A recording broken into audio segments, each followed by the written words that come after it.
Klub basket Rooster keluar sebagai kampiun turnamen basket Kapolresta Cup usai menaklukkan Sunday Morning di laga final dengan skor 6-2, 4-6 di Gor Hasanuddin Sabtu malam.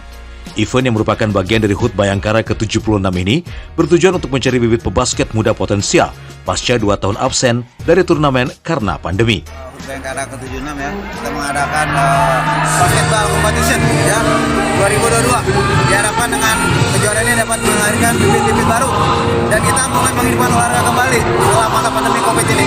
Semoga masyarakat semakin hidup semua olahraganya, semakin sehat kota ini. Ternyata animonya luar biasa ya bagi klub-klub di Provinsi Kalimantan Selatan.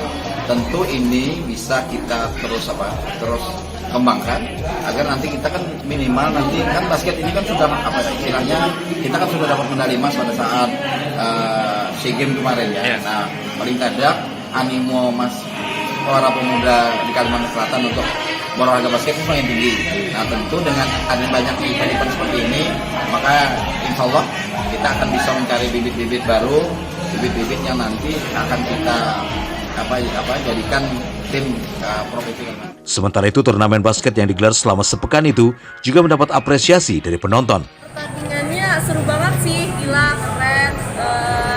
Kemarin kan Semori yang juara pertama, sekarang si Roster eventnya cukup bagus. Pertahanin event kayak gini biar rame pertandingannya, biar rame terus.